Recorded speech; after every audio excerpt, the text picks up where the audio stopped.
예, 여러분 안녕하십니까? 이지원 교수입니다. 그러면 이제 전자회로 기초편 1장을 한번 시작을 해보겠습니다. 첫 화면은 제가 인사차 잠깐 얼굴을 보였고요. 지금부터 이제 PPT 화면으로만 보겠습니다.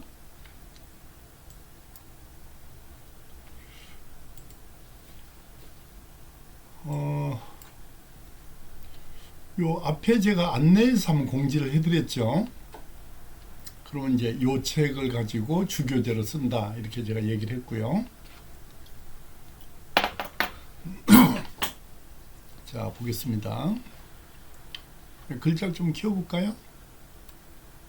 조금은 키워보겠습니다. 이런 보기가 좀 낫죠?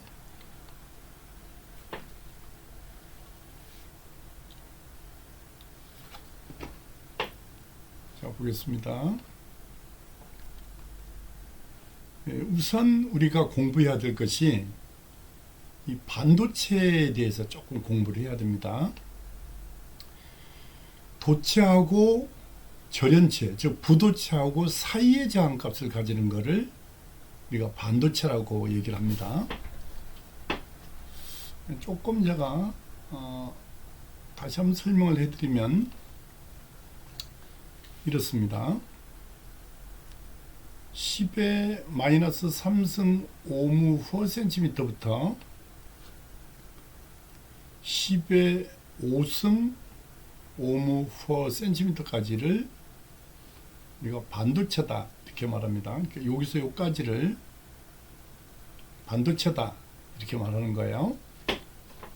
세미컨덕터 영어로 세미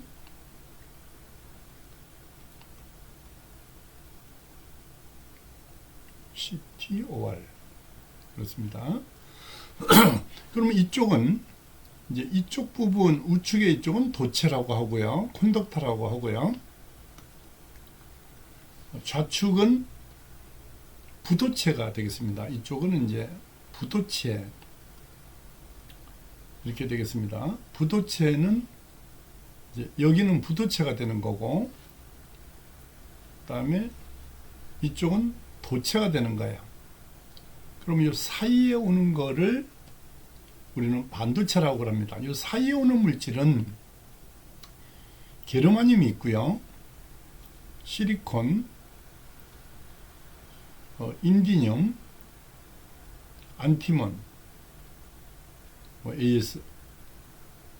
ASB하고 ASB소 이런 것들이 전부 반도체에 해당이 되는 거예요. 이 광물질이고요. 보통 땅에서 많이 캐냅니다. 주로 이 물건들이 유해한 것도 있고 게르마늄 같은 거는 또 식용까지 하는 경우도 있는 것 같아요. 정제해가지고. 여러분 또 식용이라 해서 게르마늄 드시면 안 됩니다.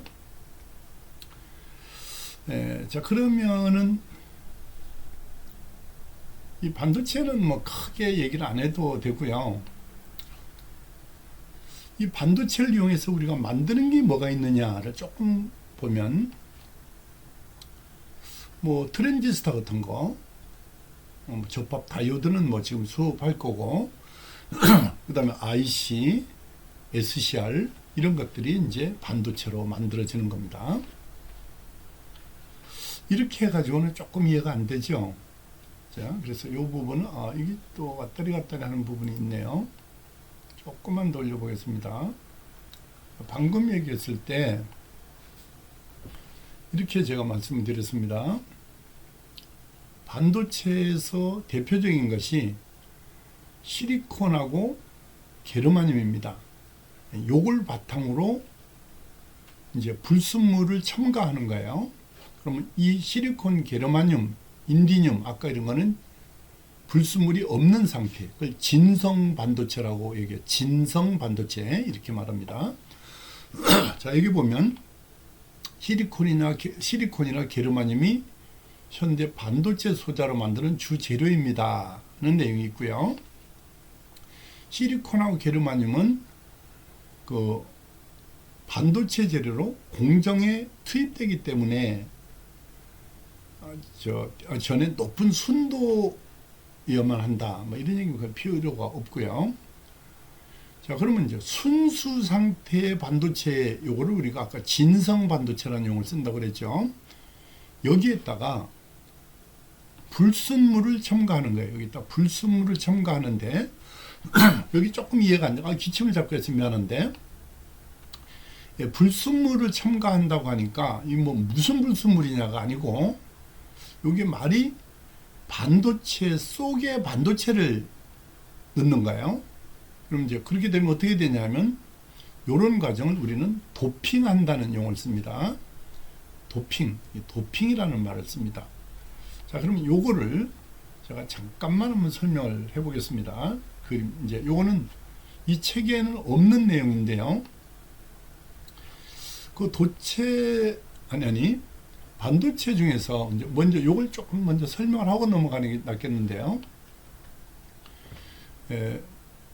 여기에서 이제 N형 반도체를 만드는 데에는 안티몬이나 비소를 불순물로 집어넣습니다.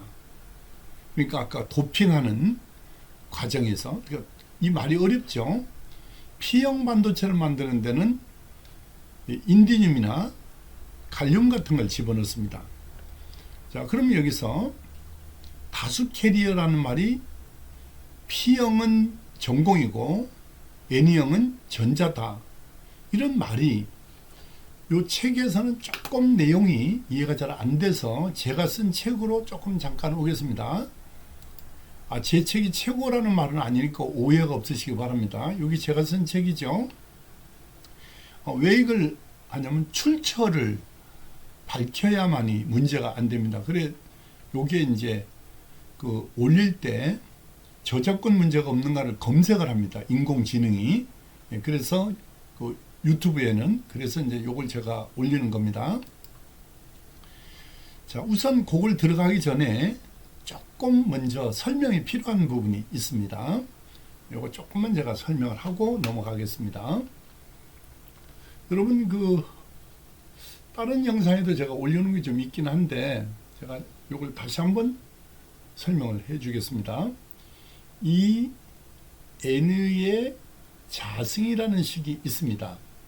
이게 이 원자의 구조에서 쓰는 식입니다. 자, 게르마늄에 대해서 이제 설명을 하면은, 이 게르마늄, 여기 중간에 핵이 있습니다. 플러스 30이라고 했고, 게르마늄은 원소 번호가 32번이 되겠습니다. 총 30핵을 중심으로 총 32개의 전자가 핵을 중심으로 가전자가 구성되어 있다. 이런 뜻입니다. 한번 보겠습니다. 여기서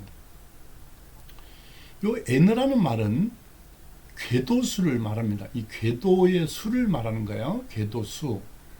자, 그럼 계산해 볼게요. 핵을 중심으로 첫 번째가 1궤도, 2궤도, 3궤도, 4궤도 이렇게 되는 거예요. 그럼 2 곱하기 1궤도의 제곱은 그러면 2개가 되겠죠. 그래서 1궤도에는 2개입니다. 이런 말이고요. 2 곱하기 2궤도의 제곱은 2는 4, 4, 2, 8. 그럼 8개가 되는 거죠. 2 곱하기 3궤도의 제곱은 3을 2번 곱하면 9죠. 9, 28, 18개가 형성이 됩니다. 그럼 이렇게 2개, 8개, 18개 이렇게 공식에 짝 맞아 떨어지는 거, 요렇게 구속된 거는 핵에서 붙잡혀서 이동을 못합니다. 구속되어 있다. 그래서 이거를 구속전자라 이렇게 말하는 것입니다. 자, 그러면 2개, 8개, 18개는 공식에 맞는데 네 번째 거를 잠깐 보실까요? 2 곱하기 네 번째 궤도의 제곱은 16 곱하기 2는 32개가 돼야 맞는데 저들 멋대로 공식과는 상관이 없이 이거와 상관없이 실제는 4개가 존재합니다. 그래서 이 4개, 공식에 맞지 않는 4개를 우리는 요 사자가 잘 안 보이죠? 요 4개를 우리는 자유전자다 이렇게 말합니다. 요걸 자유전자 free election 이렇게 말합니다. 그런데 이 책에 보면 그 자유전자라는 표현이 조금 이렇게 여러분 혼동을 줄 수 있는 부분이 있습니다. 그래도 일단 그 책이 틀린 건 아니니까 여러분 그 제가 하는 대로 정리를 하는 것이 편합니다.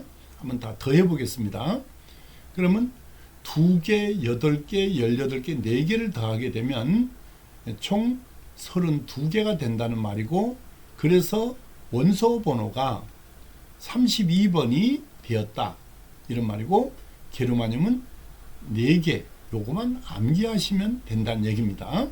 자, 요거를 이렇게 한 다음에 먼저 이제 요거를 알아야 됩니다. 이 글씨가 좀 깨졌죠. 왜 그러냐면 제 책을 스마트폰으로 대강 찍어 가지고 캡처를 하다 보니까 이 그림만 하다 보니 글씨가 조금 흐리게 나왔습니다. 원본은 안 그런데 여기 조금 흐리게 나왔는데 양해를 부탁드립니다. 자, 그럼 어떻게 되냐면 이 게르마늄은 총 32개입니다 라는 말은 참고로만 아시고 이건 몰라도 되고, 제일 바깥의 궤도에 있는 자유전자 4개만 가지고 얘기합시다. 그래서 이 밑에 보시면 우리 이렇게 말합시다. 게르마늄은 사가원소 혹은 사족원소, 그러니까 4개, 시리콘도 사족원소 이렇게 그냥 외우고, 총 뭐 16개 있다, 18개 있다 이런 거 필요 없고 자유전자만 얘기하다는 얘기입니다. 인디늄 외우셔야 합니다. 3개, 안티몬 5개, 비소 5개, 요걸 반드시 외워주셔야만 됩니다. 자, 그러면 이제 본론으로 넘어가 보겠습니다. 자, 이렇게 하는 과정을 우리가 도핑한다고 말합니다. 자, 이제 여긴 중요합니다. 여기서 도핑이라는 말이 있습니다.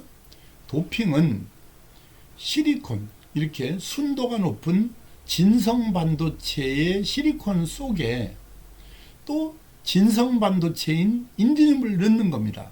그러면 반도체 속에 반도체를 이렇게 요 인디늄이 바로 불순물이 되겠죠. 요걸 우리가 억셉터라는 용어를 씁니다. 억셉터, 이거 한글로 적겠습니다. 억셉터라고 하고, 이 인디늄이 3족 원소입니다. 3족이기 때문에 4개짜리 속에 여기 보시면 이렇게 시리콘 이것들은 전부 4족 원소입니다. 그러니까 자유전자가 4개짜리만, 자유전자만 선발된 겁니다. 그 중에 인디늄을 넣었다는 말입니다. 이 자체에. 그러면 이제 여기서 이렇게 2개씩 쌍쌍파티가 이루어지는데 여기가 문제가 생기는 겁니다. 어떻게 문제가 생기냐 하면 하나가 모질한 놈이 생긴 거죠. 빨간 것이 별로 적절하지가 않네요. 자, 그럼 여기에서 보면 다시 말씀을 드리면 여기에서 이렇게 하나가 모질한 구멍이 있게 된다는 말이고, 이 구멍이 바로 플러스, 요 구멍이 하나 모질한 것 때문에 구멍이 만들어지게 되는데, 이 구멍을 홀, 바로 전공이라는 용어를 쓰는 거예요. 전공이라고 쓰고, 이 구멍이 POSITIV, 포지티브라는 말을 따서 피형물질이라고 말하는 거예요. 그러니까 이렇게 불순물이 인디늄이 들어갔고, P형을 만드는 불순물은 억셉터라고 하고, 4개짜리 속에 3개짜리가 들어간 거예요. 그러면 P형 물질에 시험제가 뒤에 나오는 거 보면 P형 물질에 대한 다수 캐리어는 전공이 되는 거예요. 이 전공이 되고, 여기에 있는 시리콘에 선발된 요것들은 소수 캐리어가 되는 거예요. 자, 그 말뜻이 이해가 잘 안 되면 그냥 여러분 책을 한번 보시고 오른쪽으로 잠깐 올까요? 여기를 보시면 어떻게 되냐 하면 이렇게 시리콘이 사방으로 둘러싸여 있고, 이 안에 안티몬이 들었습니다. 안티몬은 5족 원소이기 때문에 이렇게 쌍쌍파티가 이루어지게 되면, 이렇게 쌍이 이루어지다 보면, 다 이루어지다 보면 하나가 남게 됩니다. 이런 말이 돼. 여기에 보면 하나가 남습니다. 여기 왜 5개다 보니까 이 남는 극성이 마이너스거든요. 그래서 이 마이너스는 이렇게 negative 네가티브라는 말을 따서 n자가 조금 미안합니다. m같이 보여서. 그래서 요 n형 물질이라는 말은 이 과잉 상태로 남는 게 n이고, 이거는 자유전자 속에서 또 과잉전자로 남는 자유전자다 보니까 얘는 이 특성에 따라서 그 외부에서 온도, 날씨 이런 거에 따라서도 요거는 이동될 수 있고, 또 황화 카드뮴 이런 것을 활용한 것은 CDS를 만드는 데는 빛에 따라서도 요 과잉전자는 이동하게 됩니다. 그런 걸 이용해서 갈륨 비소 이런 걸 활용해 가지고 포토셀이나 이제 이런 걸 만들기도 합니다. 그까지는 이해를 잘 못하셔도 괜찮고, 여기서 알아둬야 할 거는 이 그림 자체가 매우 지저분하고 복잡합니다. 그래서 요거를 조금 간단하게 하는 방법으로 친다면 이렇게 그림을 그려볼 수가 있습니다. 방금 전에 한 말을 좀 기억을 해 주셨으면 좋겠고, 잘 모르겠거든 다시 가서 한번 확인을 하십시오. P형 물질에서 이 P형 물질은 아까 구멍, 그 인디뇽 사가 속에 삼가가 들어가니까 구멍이 있다는 말이었고, 이 구멍은 전공이라는 말이에요. 그래서 이렇게 구멍만 놓아 놓읍시다 한 거고, N형 물질은 우리 N형 물질은 4개짜리 속에 5개가 들어갔으니까 우리 남는 거 하나 과잉 상태만 그려놓읍시다.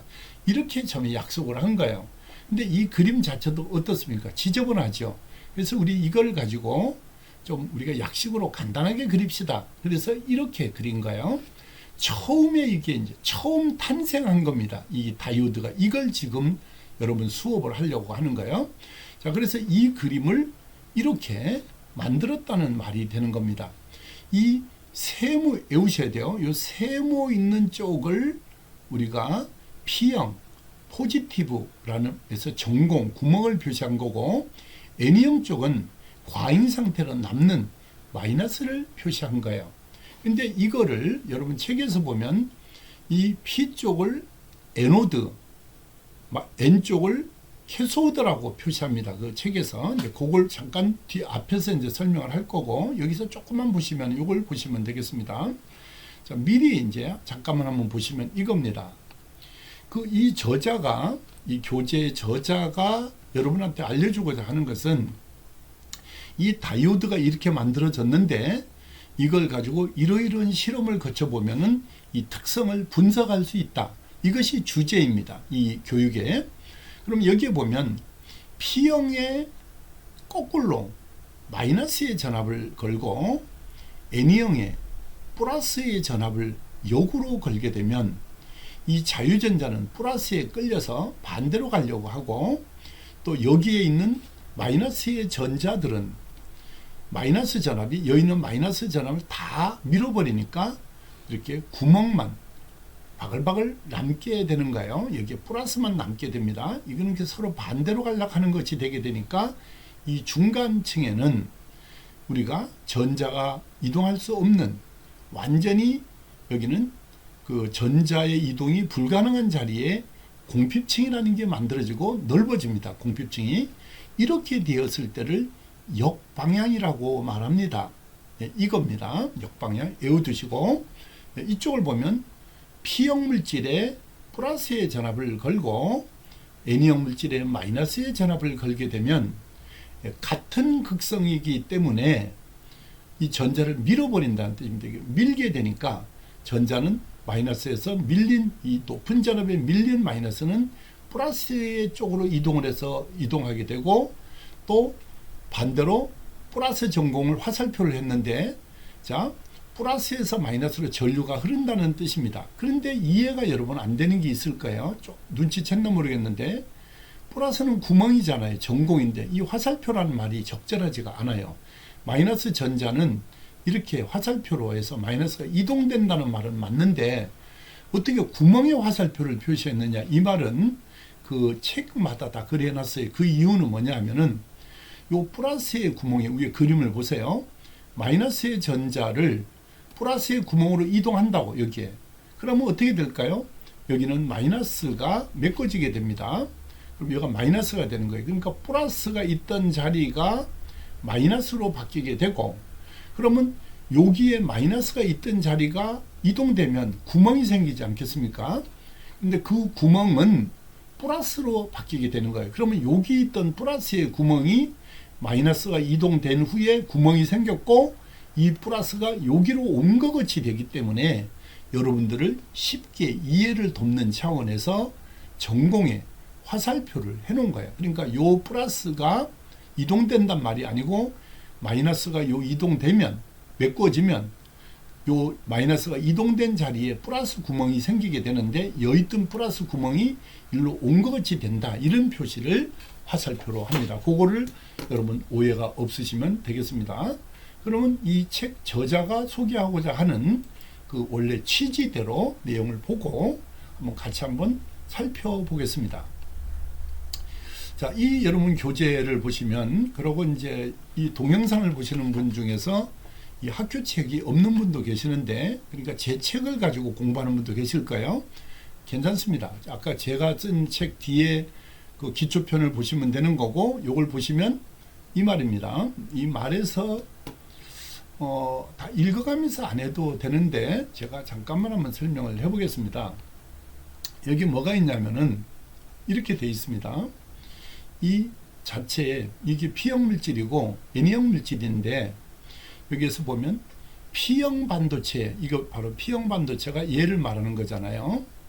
여기에 플러스의 전압을 거세요. 여기에 플러스의 전압을 걸고, N형 반도체, N형 반도체에 마이너스의 전압을 건다는 말이에요.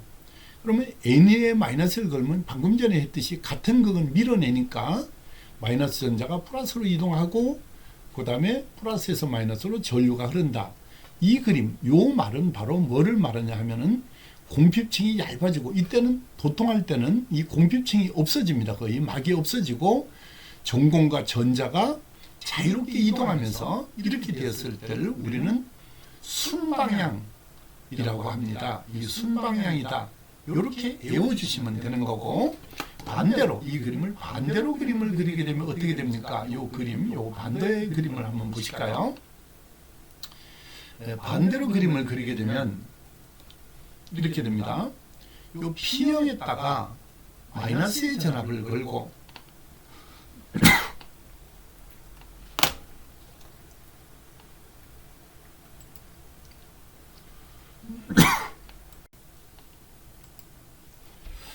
제가 잠깐 기침이 딱 나서 물을 조금 마셨습니다. 그럼 매끄럽지 못한 부분 양해 부탁드립니다. 여기 보면 이렇게 또 밑으로 좀, 여기 보면 이 부분이 이게 왜 그렇게 잘 안 되네요. 이 부분인데, 요 경계 지점에서 다음 화면으로 요 경계 지점에서 다음 화면으로 넘어가는 문제가 있어요. 자, 여기에 P형 물질에 마이너스의 전압을 걸었다는 말이고, 그 N형 물질에다가 플러스를 걸었다는 뜻이에요. 이러면 서로 반대 방향으로 가려고 하기 때문에 이 중간에는 이게 마우스로 하니까 잘 안 되죠. 이 중간에는 공핍층이 생깁니다. 이 공핍층, 전자가 이동할 수 없는 층이 만들어지게 되고, 이때는 전류가 거의 흐르지 못합니다. 이때 여기 보면 이렇게 얘기를 했습니다. 공핍층이 두께가 두꺼워집니다. 이 공핍층이 두께가 두꺼워지면서 여기 보면 자유전자, 전공과 자유전자의 이동을 못한다. 이 전공이 이동하는 건 아니지요. 아까 얘기했죠. 그 전공에도 플러스 표시를 해놓는다고, 마이너스가 이쪽으로 이동하면 이동한 것 같이 된다고. 전공, 자유전자, 즉 이 이동이 원활하지를 못하게 된다. 이때를 역바이어스라는 말을 쓰고요. 역방향이다. 그렇게 한다는 말이에요. 그럼 위에 거는 반대가 된, 그러니까 조금 전에 한 말이 중복된 거예요. 이 물을 마셔가면서 자꾸 해야 되다 보니까 매끄럽지가 못하네요. 자, 그러면 이제 지금까지 한 말을 이 저자는 어떻게 표현을 했냐 하면 이렇게 표현을 했습니다. 책을 보면, 자, 이제 여기부터가 이제 조금 중요합니다. 요 세모 있는 거, 여기 저 오른쪽 그림을 보시면 여기 P형이 있는 부분이고 여기가 N형이 있는 부분이에요. 그런데 이 N이라는 말을 안 쓰고 갑자기 캐소드라는 말을 썼어요. 음극이라는 뜻이고, 에노드라는 말은 양극이라는 뜻이에요. 이 말은 많이 써요. 이제 오른쪽 그림을 잠깐 보시면 이 다이오드 그림에서 SCR이라는 게 있어요. 여러분 이 책에 이제 나올 건데요. SCR이 보면 에노드, 캐소드, 게이트라는 말을 쓰지, 이 에노드 자리를 이거를 P라는 말을 안 써요. 그러니까 P와 N이라는 말은 이 구조상에서, 이 재료공학상 이걸 만드는, 도핑해서 만드는 과정에서 P,N을 얘기를 한 거고, 실제 회로상에서는 에노드, 캐소드, 게이트라는 말을 써요. 근데 여러분이 여기서 혼동되는 게, 캐소드는 여기 보면 앞에 말이 C로 표시하잖아요. 그런데 왜 이거를 K로 했느냐 하면은 이거는 이런 거예요. 그걸 물어볼 수 있어요. 트랜지스터가 있는데 콜렉터가 있고 이미터가 있어요. 이렇게. 그러면 이 콜렉터라는 말과 캐소드라는 말이 중복돼요. 그래서 이 콜렉터를 먼저 양보하고 이 캐소드라는 말을 K를 쓰지 말고 이거를 K라고, C를 K라고 하자. 이렇게 발음은 같죠. 그래서 이제 캐소드라는 말을 쓰지 말고 K라고 쓰자 해서 이렇게 고쳐지는 거예요. 자, 그럼 이제 순방향, 역방향 얘기는 그만해도 돼요. 이거 가지고 시간 끌 필요도 없고요. 네, 그렇게 일단 넘어가면 됩니다. 이 저자는 그걸 어떻게 얘기했냐면은 이렇게 얘기를 했습니다. 여기를 보시면 잠깐 보실까요? 여기 보면 순방향과 역방향에서 순방향은 스위치가 붙은 것과 같습니다. 역방향은 스위치가 열린 것과 같습니다. 라는 말로 표현을 했습니다. 다시 말씀을 드리면 이 자체 P형에 플러스의 전압을 가하면 순방향이 되는데 그때는 전류가 이렇게 잘 증가한다는 말이고, 스위치로 봐서는 온한 것과 같습니다. 라는 뜻이에요. 역방향은 전류가 못 흐르니까 그 닫힌 상태가 될 때는 이게 오프 상태로 된 거고, 옵 상태가 된 거고, 이때는 역방향으로 걸린 거고, 여기에서 반대 방향으로 이 0에서 마이너스 쪽으로 가는 거니까 이게 역방향이라, 이것을 이렇게 설명한 거예요. 자, 그 말을 왜 이렇게 자꾸 반복하느냐가 이제 되는데, 여기부터가 중요한 거예요. 이 저자가 설명하는 것 중에서 여러분들한테 이 결정적인 설명은 이 뒤에서부터 설명을 하려고 하는데, 그 기초가 안 돼 있으면 이해가 안 돼요. 여기부터가 중요한 거고, 여러분 시험은 제가 이제 시험 문제, 그 중간고사는 제가 시험을 안 보잖아요. 이제 자료를 제출하고, 기말고사 때 문턱전압에 대해서 기술해라. 이 문턱전압이 무슨 말이냐 이 말이고, 여기에 보면 문턱전압이 있죠. 그 다음에 항복현상이라는 게 있고 첨두전압이라는 게 있습니다. 그러면 항복전압이 뭐고, 항복현상, 항복전압이 뭐고, 첨두전압, 역방향 첨두전압, 이 첨두전압이 뭐냐, 그 중에서 요거는 제가 문제를 출제할 겁니다. 이 문턱전압이 뭐냐, 이렇게 물어보는데 제 설명을 안 들으면은 이 무슨 말인가를 몰라요. 이 내용을 봐가지고는. 그래서 제 설명을 잘 들으셔야 됩니다. 이제 시험이 중간고사는 자료 제출로 하고요. 기말고사는 그 이제 오프라인으로 해가지고 그 필탑으로 볼 겁니다. 거기에서 저는 객관식이 하나도 없고 주관식으로만 문제를 출제합니다. 한 15문제 정도 출제합니다. 문턱전압이 뭐냐고 제가 출제한다고 얘기를 했습니다. 그런데 어떤 사람은 시험 문제 출제한다는 데서 안 냈다 이래 또 적는 사람도 있습니다. 자기 성적 보려고 교수 평가를 전혀 아니다에 막 다다다닥 쳐놓고 그 자기 점수를 보는 사람이 있는데 뭐 저한테 그러면 어찌할 수 없지만은 다른 교수님들한테 그렇게 하는 건 하지 않았으면 좋겠습니다. 그 교수님이 좋겠습니까? 그렇게 그런 거 안 해야 되겠죠. 여기 빨간 것이 지워졌네요. 여기에 문턱전압이라는 거 제가 시험 문제 출제한다고 했잖아요. 문턱전압 영어로까지는 안 적어도 돼요. 여기서 여기 이건 발음이 니라고 발음합니다. 니라고 발음하는데 이 K는 무음이에요. 이게 그래서 여기 이제 문턱이라는 말에서 이걸 이제 니라고 우리가 보통 얘기를 합니다. 뭐 이게 그러면 니 볼테이지 이 문턱 전압이 뭐냐? 이걸 제가 잠깐 설명을 해드릴게요. 다이오드가 이렇게 있는데 잘 보세요. 플러스 이 P형 물질에 플러스의 전압을 걸었다는 뜻입니다. 이 P형에 플러스를 걸고 N형에 마이너스를 걸었어요. 이렇게. 그러니까 이렇게 전압을 거는데 여기다가 플러스 마이너스를 이렇게 걸면은 순방향이라는 말이거든요. 그럼 순방향이면 전류가 잘 흐를 거 아니겠습니까? 그냥 그렇지 않아요. 아무리 순방향이라 하더라도 이 다이오드 자체는 이제 보세요. 실리콘일 경우는 0.6에서 0.75V가 되어야만이 흘러가요. 아무리 순방향이라 하더라도 0.6에서 0.7이 되어야 흘러가고요.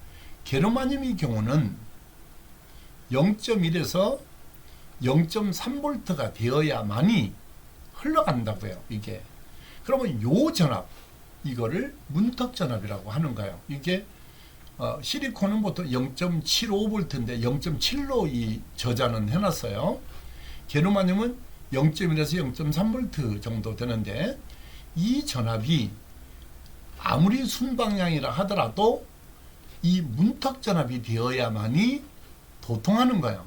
자, 문턱 전압이란 말은 그 플러스의 양방향 전압이 걸렸다고 해서 여기 있죠.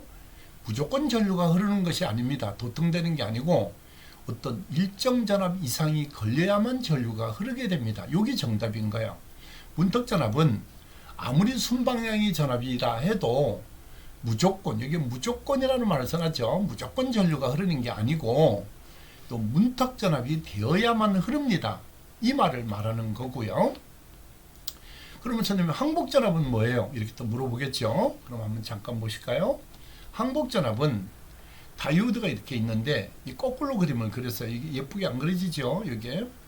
여기 마이너스에다가 플러스의 전압을 걸겠다는 뜻이에요. 여기 플러스의 전압을 걸은 거예요. 그럼 어떨까요? 역방향이 되니까 못 흐르잖아요. 당연히 못 흐릅니다.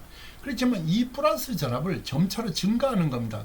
키우고 전압을 자꾸 키워가는 거예요. 이렇게 플러스를. 그러다 보면 플러스라면 역방이면 못 흐르는데 얘가 참아요. 이 다이오드가. 왜 자꾸 역방향인데 날 괴롭힙니까? 이렇게 자꾸 하다가 참다 에라 모르겠다. 딱 그 역방향도 계속 증가하면은 이렇게 딱 도통하는 지점이 나와요. 그때 얘는 빡 쪼개집니다. 보통 때는. 이제 제너 다이오드는 안 쪼개져요. 자기 해당 전압이 되면 도통했다가 또 원위치로 복귀하는 다이오드가 있는데 그때는 그림을 이렇게 그립니다. 보면 다이오드의 그림을 그려놓고 요 날개를 이렇게 달아놔요. 이렇게. 이건 제너 다이오드인데 이거는 책에 보니까 없더라고요. 생략되어 있습니다. 자, 그런데 항복 전압은 바로 뭐냐 하면은 여기 보면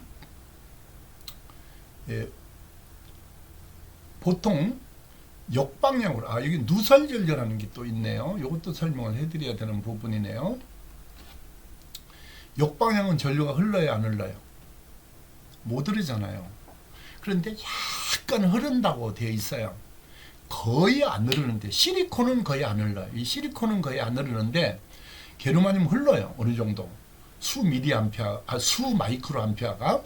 그러면 역방향으로 흐르는 전류, 작은 전류를 우리는 누설 전류라고 말해요. 그때 자꾸 전압을 음으로, 여기에 보면 녹색을 보세요. 음으로 자꾸 역방향으로 계속 증가시키면 어느 순간 참다 순간을 넘으면 전류가 급격히 음방향으로 증가하게 됩니다. 이런 현상을 항복전압이라고 말합니다. 이런 얘기예요. 그러면 그 항복전압의 그 전압, 그것을 우리가 이때 그 역방향의 최대 고전압을 첨두, 봉우리라는 뜻이죠. 그걸 우리가 봉우리값 전압, 피크 인버스 볼테이지 이렇게 해가지고 PIV 이렇게 말하는 거예요. 이 피크 인버스 볼테이지가 첨두 전압이라는 뜻이고, 이 용어는 많이 쓰이니까 여러분 기억을 해두시면 이해가 될 거예요. 요게 바로 그 다이오드를 이해하는 기본적인 그림입니다. 자, 그거만 일단 이해하면 되는데, 이 도표로 표시하면 또 이런 그림을 싫어하는 사람이 있어요. 그 역방향으로 가면은 누설 전류는 아까 얘기했죠. 못 흐르는 역방향을 가했을 때 약간 흐르는 전류를 누설 전류라고 했고요. 문턱 전압은 뭐라고 그랬냐면, 아무리 순방향이라 하더라도 그 일정 전압이 이상이 되어야만이 흐르는 전압을 문턱 전압이라고 얘기했고, 이렇게 전류가 증가하는 이런 부분을 도표로 이렇게 그려 놓은 거예요. 이해가 잘 안 되면 뒤에서 설명을 하겠습니다. 여기서 이 책에서 이 말을 참 친절하게 많이 반복해서 해놨습니다. 이게 무슨 말이냐면은 다이오드 플러스에 플러스의 전압을 가했다 이러면은 어떨까요? 그러면 순방향 문턱 전압 이상만 되면 전류가 흐르겠죠. 이렇게 흐르게 됩니다. 그러면 이 전류는 어떻게 구할까요? 전류는 저항분의 전압이니까 335므잖아요. 그러니까 335므분의 5V죠. 5V. 이렇게 계산해서 나오면 15.15A, 여기 한 15mA, 15.15mA 이렇게 나올 거예요. 자, 요것이 기초적인 거고, 반대로 이때 이 흐를 때를 ON이라고 한 거예요. 이 스위치를 붙였다는 뜻이단 말이에요. 이건 이렇게 이 저자는 여러분을 쉽게 설명한 거예요. 이 책은 잘 썼어요. 여러분 기초를 이해하기에는. 그런데 혼자 공부하기는 조금 어려워요. 이 책을 쓴 교수님이 그래도 여러분들을 많이 배려하려고 한 3번씩 반복해 놓은 게 있어요. 요 보면 같은 말을 조금 바꿔가지고 그걸 여러분들이 그 취지를 잘 이해했으면 좋겠어요. 자, 한번 보세요. 오른쪽 그림을 보실까요? 플러스의 P형에 P형 물질에 마이너스의 전압을 가한 겁니다. 이 다이오드에 마이너스의 전압을 가한 거예요. 어떨까요? 그러면 역방향 전압이 걸리고 전류가 못 흐르게 되겠죠. 이 역방향을 계속 증가하면 어떨까요? 에라 모르겠다. 흐르는 전류를 바로 뭐라 했습니까? 항복 전압이라고 합니다. 항복 상태라고 해요. 아까 조금 전에 나왔죠. 그 다음에 순방향의 전류도 0.7 정도 이렇게 전압이 되어야 실리콘은 흘러간다 했죠. 그거는 뭐라고 그랬습니까? 또 같은 얘기지만 뭐라고 그랬어요? 뭐라고 그랬습니까? 기회가 생각이 안 나는가? 이렇게 올라가서 보시라고요. 모르겠거든. 자, 문턱이라는 용어를 아까 했잖아요. 한번 보여주는 게 이렇게 문턱 전압, 순방향 전압이라고 그러니까 문턱 전압이라고 했고요. 항복 현상, 항복 전압, 첨두 전압. 요 말이 제가 기말고사 때 주관식으로 서술해라 이렇게 문제를 낼 수 있다는 뜻입니다. 그래서 잘 봐주셔야 됩니다. 이 동영상을 안 보면은 여러분 시험을 좋은 점수를 못 받겠죠. 그러니까 그렇게 봐주고, 그러면 이거는 어떤 뜻이냐? 바로 오프한 것과 같습니다. 왜? 역방향은 스위치를 통과를 안 한 것과 같다. 같은 얘기요. 이게 조금 전에 한 게 밑에 있네요. 자, 이렇게 아까 전류를 계산할 때는 이 말이 이렇게 해서 얻어진 겁니다. 이 말이 엄청 중요해요. 여기 이 저자가 여러분한테 이게 실습책이잖아요. 그 말 중에서 요걸 잘 기억해 주세요. 요걸 뭐라고 하느냐면은 똑같은 그림들이고요. 이게 조금 매끄럽지가 않은데, 여기서 요것을 뭐라고 하냐면, 이렇게 말합니다. 그렇게 됐을 때를 1차 근사 해석법이라고 말합니다. 방금 전에 얘기했던 거, 이거 외우셔야 돼요. 이게 뒤에 가서 이걸 못 외우면 안 돼요. 이 1차 근사 해석법, 발음이 잘 안 되는데, 요거의 전류는 저항분의 전압이니까 335무분의 5V, 이렇게 해서 15.15mA가 되어, 요렇게 계산하는 방법을 1차 근사 해석법이라고 합니다. 이런 말인가요? 여기에 또 같은 말, 순방향, 역방향 또 똑같은 말이 중복되는데, 여기에 보십시오. 2차 근사 해석법이 있는데, 이 같은 내용을 왜 적었을까요를 여러분이 생각해 주셔야 돼요. 그 이유가 있는가요? 요 위에 건전지 표시를 여러분들이 이렇게 다이오드로 표시하는 게 이해가 좀 쉬울 거예요. 이걸 다이오드로 이렇게 고쳐서 외우면 이해가 쉽습니다. 요 P형 물질 플러스에 전압을 가했습니다. 이 말이 되고, 이 실리콘 다이오드는 여기를 보세요. 여기 중요해요. 실리콘 다이오드의 경우는 0.7V 전압이, 요 0.7V 전압이 무슨 전압? 문턱 전압. 이게 아까 했던 기억이 안 나면 안 돼요. 여기 문턱 전압이에요. 그러면 요 전압이 얼마다? 0.7V의 문턱 전압이 있는 거예요. 이 문턱 전압, 그럼 요걸 5V에서 요거를 어떻게 해야 되느냐? 문턱 전압만큼을 더해야 되나 빼야 되느냐를 봐야 되는 거예요. 그러면 여기서 빼게 되면은 다이오드 경우는 0.3V 정도가 이제 주로 이제 여기에는 다이오드의 경우는 0.3V로 간주한다. 이거 그 얘기 아니에요. 이게 게르마늄은 문턱 전압이 0.3이라고 했고요. 제가 여기 좀 정정합니다. 실리콘은 문턱 전압이 0.7이고 게르마늄은 0.3이라 이 말이네. 이 말을 제가 못 봤어요. 이렇게 된다는 말이라고, 이 말이. 자, 그러면 봐요. 2차 근사 해석법은 빼라는 말이에요. 그 말을. 이 말을 전달하고 싶어 하는 거예요. 여기 보시면 335문은 그대로 넣고 5V에서 빼기 이 0.7이라고 하는 요 무슨 전압? 문턱 전압을 빼가지고 계산한 전압은 여기가 아니고 13.03 mA가 나옵니다. 요거를 바로 2차 근사 해석법이라고 합니다. 요 자체를. 자, 요걸 모르시면 안 됩니다. 그럼 아까 1차 근사법은 아까 위에서 얘기를 했고 2차는 요거라는 뜻이에요. 그러면 요게 이제 기억을 해줘서 있어야 되고, 그 다음 보세요. 이제 마지막입니다. 여기에 보면 이 다이오드라고 하는 거는 고유저항을 가지고 있어요. 이렇게 고유저항을 가지고 있는데, 그 중에서 대표적인 거는 이제 다 끝나가는데요. 이 OBS도 1.4기가가 넘어가니까 다운돼요.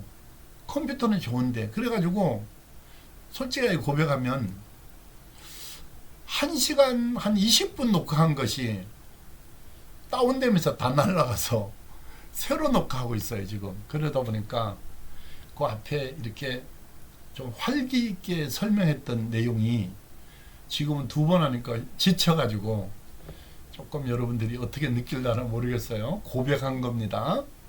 진짜 힘들어요. 이 영상이. 아니, 그게 OBS 프로그램 업데이터라 해서 업데이트를 했더니만은, 또 미안합니다. 업데이트를 했더니, 아니, 이게 일정 용량 초과되니까 다운돼 버리네. 이게 멈춰버리네. 그래서 지금 이게 또 어떻게 되려나 모르겠어요. 자, 봅시다. 네, 보통 요게 무슨 말인가 잘 모를게요. 보통 1V에서 순방향 IF로 규정 짓는다. 뭐 이런 말이 나오는데 이게 무슨 말인가 설명을 제가 해드릴게요. 우선 요거만 알면 돼요. 실리콘은 0.7V의 전위 장벽을 거치고 남는 전압이 0.3V가 되고, 이게 다이오드의 벌크 저항이라고, 이제 벌크 저항이 걸린다 이렇게 말하고, 여기서 알고 싶은 거는 1N4148이라는 게 있어요. 이 다이오드 이름이에요. 이 이름이 1N4148이라고 이름이. 자, 그러면 1N4148의 고유 저항이, 이 자체가 저항이 있어요. 이 저항, 고유 저항이. 그 저항이 보통 다이오드가 얼마냐면 7ohm에서 한 15ohm까지 있어요. 종류가 실제. 그런데 보면 7에서 9ohm까지가 제일 많아요. 그런데 1N4148은 7. 이걸 얼마로 계산했냐면, 이 사람은 7.5ohm으로 계산했어요. 요거를 어떻게 계산했냐면 이렇게 그냥 했어요. 1V에 40mA로 계산해 가지고 내부 저항이 40mA 분의 1V 마이너스 요 0.7V, 아까 그 0.7V에 대한 얘기를 해줬죠, 제가. 그러면 요 전압에 대한 얘기를 하면은 7.5ohm가 나온다는 얘기예요. 자, 그러면 이제 보세요. 목이 자꾸 가리니까 이게 제가 집중이 잘 안 돼요. 이게 문턱전압 얘기가 갑자기 그냥 목이 딱 걸려가지고 생각이 안 나서 또 하는데, 어떻게 되느냐 하면 이제 다 요거가 끝이에요. 여기 이건 어떻게 계산했냐면 봐요. 요 330ohm가 있잖아요. 그러면 요 저항은 뭐냐 하면은 이 다이오드의 고유 저항을 그림을 별도로 그려놓은 거예요. 이게 이거라고. 이 저항을 7.5ohm이라고 계산한 거예요. 그러면 두 개가 어떻게 될까요? 직렬이잖아. 이렇게. 이게 7.50, 여기 330이잖아요. 그러면 저항은 직렬로 연결하잖아요. 이래서 이게 직렬로 연결했다는 뜻이라고. 330에 7.5란 말이고, 아까 전압이 5V의 전압을 걸었고, 이 다이오드, 이건 건전지로 하지 말고 다이오드로 그리라고 했잖아요. 요 그림을. 이걸 다이오드에 대한 문턱 전압이 얼마나 했어요? 아까 0.7V라고 했잖아. 그래서 5V, 이제 이건 뺀 거야, 이게. 5V에서 문턱 전압을 빼서 하면은 요를 계산한 거예요. 300 플러스 7.5분의 5 마이너스 0.7 이렇게 계산하면 12.74mA가 나온다. 이 인쇄가 좀 이상하게 됐는데 요래 나온다는 얘기예요. 자, 그러면 선생님 지금 뭐를 합니까? 요게 핵심이에요. 이 저자가 여러분한테 가르쳐 주고자 하는 내용에 1차 근사 해석법과 2차 근사 해석법, 3차 근사 해석, 요거를 여러분들한테 가르쳐 주고 싶은 거예요, 이분이. 그러면 뭐냐면은 요게 처음에 있죠. 330분의 5V 요렇게 나왔고, 요게 1차 근사 해석법이고, 아까 5V에서 문턱 전압을 빼 가지고 한 13.03 나온 게 2차고, 아까 이 내부 저항, 이 자체의 고유 저항이 7.5오hm 된다 했잖아. 이 7.5ohm는 부터 7오hm, 여기 보통 7.5ohm로 계산했는데 7에서 9ohm라 했으니까 요 적당히 그냥 계산하신 것 같아요. 이게 7.5인데 이 말은 조금 전에 그 다이오드 이름을 딱 정해줬잖아요. 이분이 다이오드 이름을 어떻게 정해줬냐면 그 다이오드 이름 아까 정해놓은 거 있었죠. 갑자기 생각. 이렌 여기 있죠. 이렌 4148. 이 이렌 4148이요. 1.2A짜리거든요. 이게 우리가 많이 쓰는 건데 조그마한 소형 브릿지 회로 구성할 때 쓰는데 이게 자꾸 하다 보면 너무 많이 하다 보니까 혼동돼요 우리가. 그래서 이게 갑자기 이름이 있는데 4148 요거를 계산해서 7.5ohm으로 계산한 거예요. 자, 그럼 결론을 말씀드릴게요. 지금 뭐를 우리한테 가르치려고 하는 것일까요? 이분이. 그거는 뭐냐 하면은 이 가르치고자 하는 취지는 이거예요. 우리가 지금 무슨 회로를 공부하는 거예요? 실험회로를 공부하잖아요. 실험회로를. 그러면 실험회로가 뭐냐 하면은 뒤에를 보면 요 전압 계산하는 거 있고요.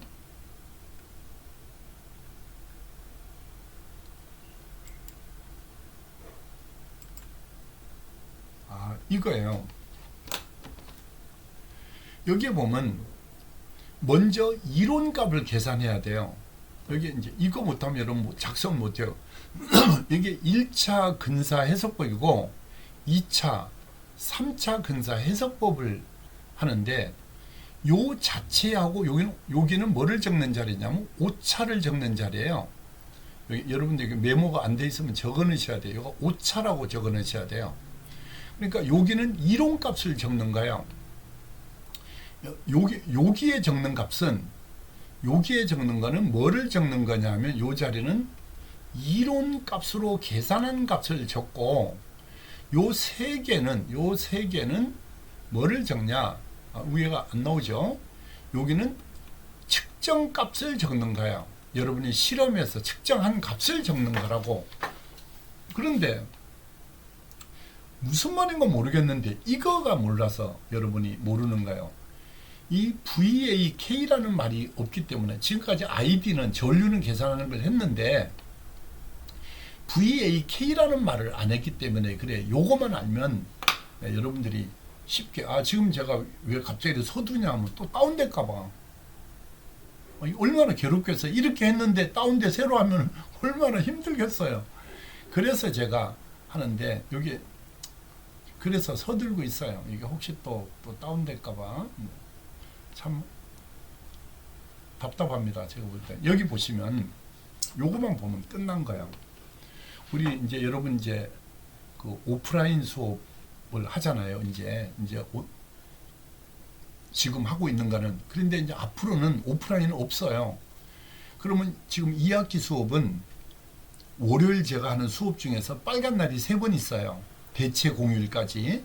그날은 이렇게 오프라인 교육을 해서 이 동영상 교육을 하고 중간고사는 저는 자료 제출로 가름하기 때문에 오프라인이에요. 안 와요. 저는 다른 교수님 수업 시험을 잘 보세요. 그렇게 하는데 그 나머지는 전부 그 온라인 교육 오프라인 온라인 또 거꾸로 해야겠네.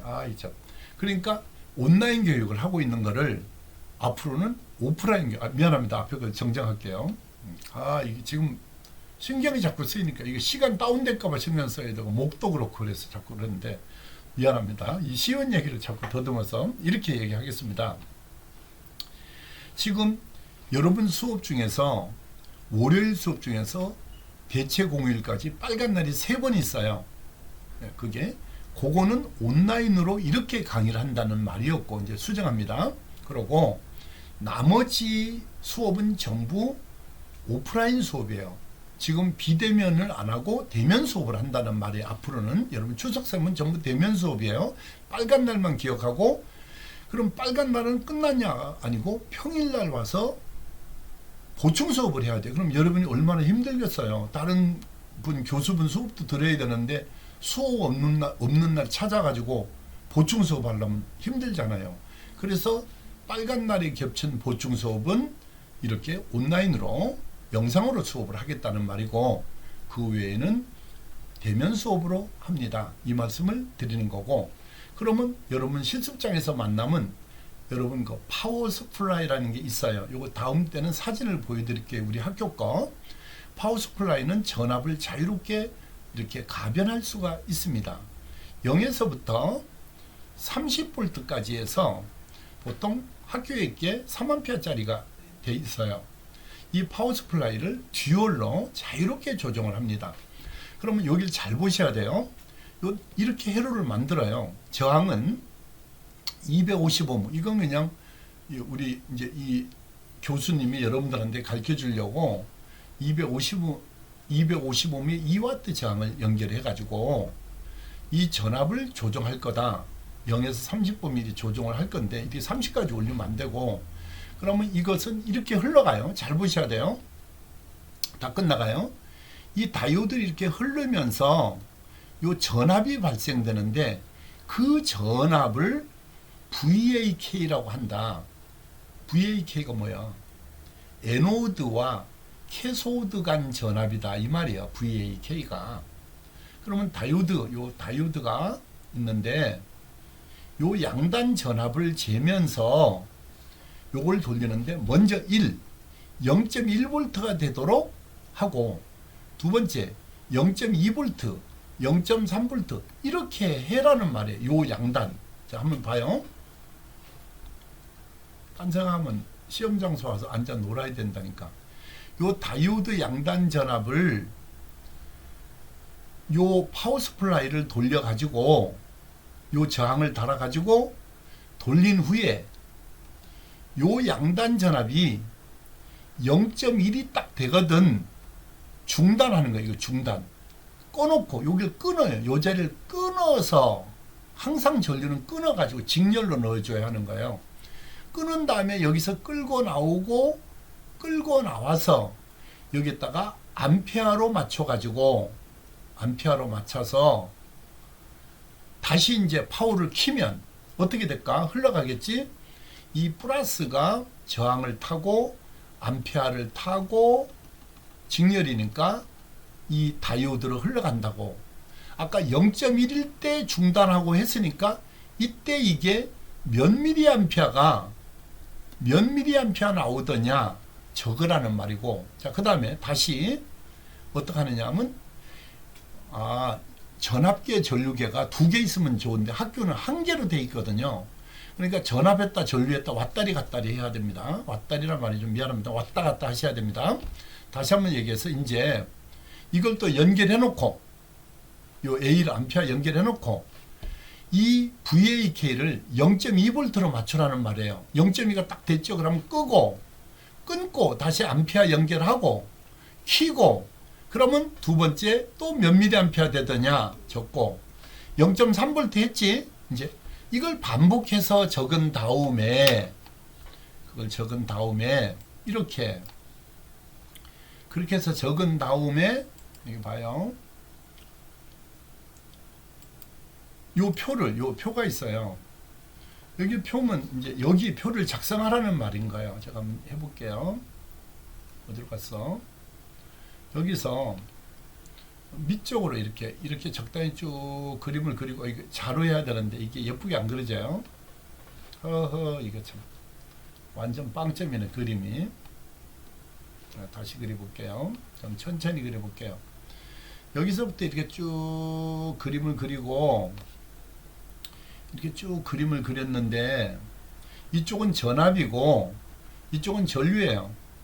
그러면 여기서 전압이 VAK를 이 전압을 VAK를 여기를 0.1V 2칸씩 해야 좋아요. 한 칸은 너무 작아요. 0.1 요걸 0.2 0.3 요게 이렇게 해가지고 0.4 이래 칸을 매기라는 말이에요. 0.4 이렇게 하고 그 아까 전류를 측정한 게 있잖아요. 0.1일 때 전류 요것도 2칸씩에 몇 미리암페어 0.1일 때 몇 미리암페어 나오잖아요. 그러면 요놈하고 만난 지점에 점이 찍어지잖아요. 점이 이렇게 그래가지고 그게 전류를 이렇게 특성 곡선을 그려라. 이게 끝이에요. 이게 여러분 그 실습 1강에서의 실습 과제가 요거 하고 아까 표 있었죠.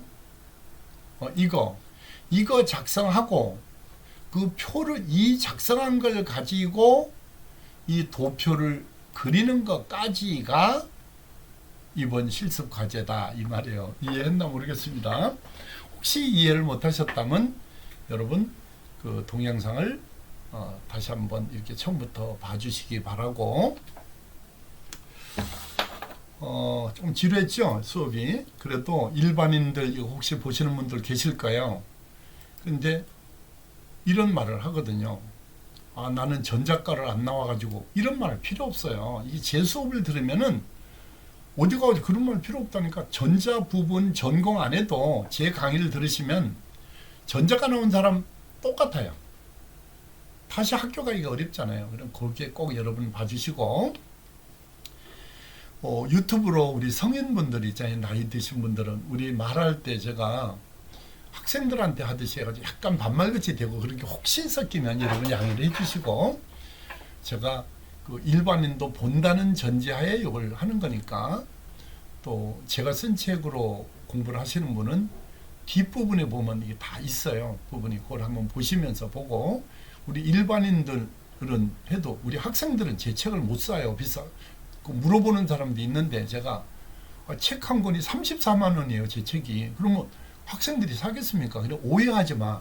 그래서 그 책을 핵심을 빼다가 여러분 가르치려고 여기에 넣어놔서 삽입을 해놨다고. 책을 사라는 말이 아니니까 오해하지 마시고, 다만 이 선생님에 대한 좀 용기를 주고 한다면 뭐 좋아요를 누른다든지, 뭐 구독이 안 된 사람 구독을 누른다든지 이런 정도만 해주면 되고, 책을 사라는 건 아니니까 오해하지 마시고, 책을 가지고 계신 분들은 이 학교 책을 또 사야 되느냐? 아예 안 사도 돼. 학교 책이니까 다 해봐야 이런 실습에서 뭐 하겠어. 수리하고 아무 상관도 없는 거를.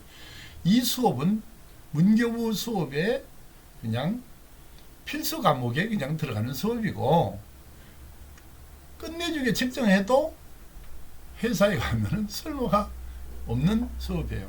근데 누가 보면 아니 그런 수업을 뭐 하려고 합니까? 이렇게 오해하지 마세요. 이렇게 공부를 해야만 석사 박사까지 가서 회로를 설계하고 재료공학으로 가는 분, 또 이런 그 회로 설계, 디지털 설계로 가는 교수님들이 또 탄생하게 되고 박사님이 탄생하는 거예요.